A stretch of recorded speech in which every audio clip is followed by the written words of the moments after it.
One of the most understandable questions parents ask when they discover dishonesty is this: why are you lying? And honestly, I understand it. When we know something isn't true, that question seems to make perfect sense. We want answers. We want honesty. We want our children to explain themselves. But over the years, both as a teacher and as a parent, I've discovered the questions we ask matter, because sometimes the very question we think will lead to honesty actually makes honesty harder. And that's not because our children are bad. It's because children are still developing the emotional maturity needed to handle mistakes, embarrassment, and disappointment, as well as fear. In this video, I want to share 3 things we can say instead of asking, "Why are you lying?" and why those responses often build connection instead of shame. And by the way, if lying has become a struggle in your home, I've created a free guide called How to Handle Lying in Children. I'll leave the link below. Over the years, I've noticed that children often become defensive when they feel cornered, and adults aren't very different.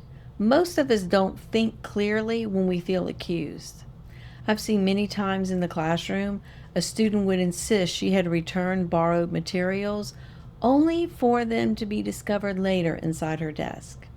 Another child would deny saying something hurtful to a classmate, even though several students had overheard the conversation. Children already know they've made a mistake. They don't necessarily need us to prove it. They need leadership.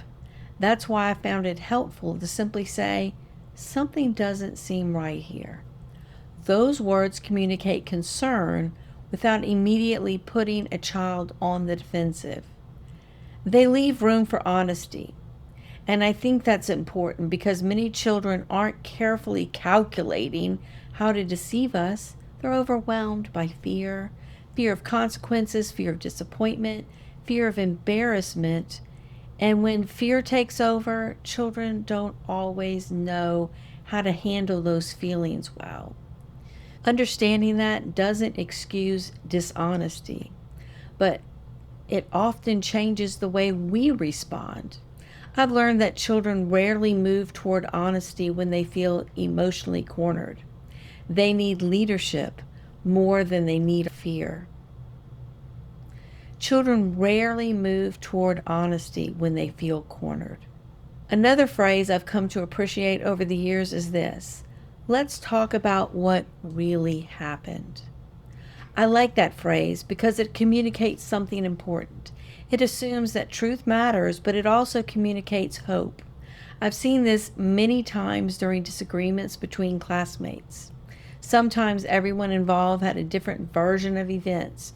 One thing I've learned is that children are still learning how to separate mistakes from identity. Sometimes they think admitting wrongdoing means that they're bad. And because they don't want to feel bad, they avoid the truth. But healthy relationships help children understand something different. Making a mistake doesn't mean you're a bad person. It means you made a mistake and you're a person who needs wisdom, accountability, and grace. And that's true for all of us. When I say let's talk about what really happened, I'm communicating that my goal isn't winning an argument. My goal is understanding you can tell me the truth.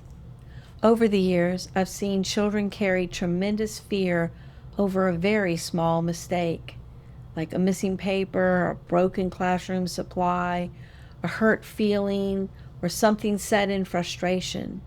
And because children are still growing emotionally, they sometimes experience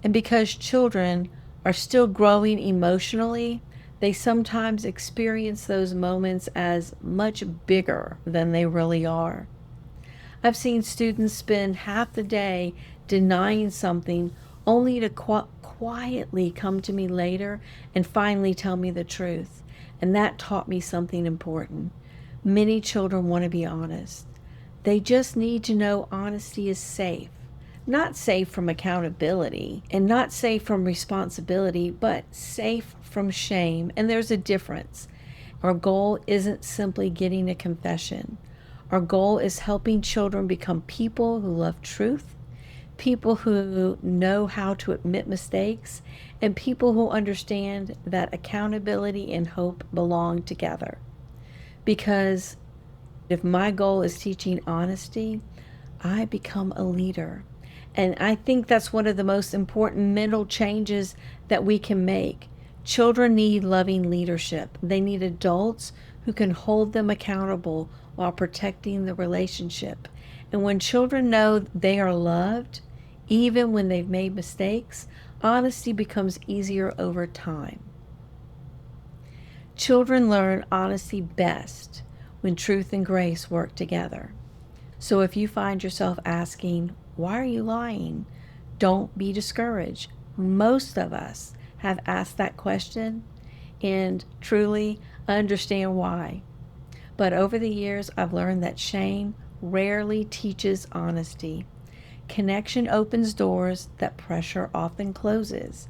And while none of us respond perfectly every time, we can continue growing right alongside our children. Character is built over time, mistakes become opportunity for growth, and we don't have to choose between truth and grace. Healthy homes need both because our goal is bigger than one moment of dishonesty. Our goal is helping children become people of integrity who love truth and know how to make things right. If you'd like more information, I've created a free guide called How to Handle Lying in Children, and I'll leave the link below.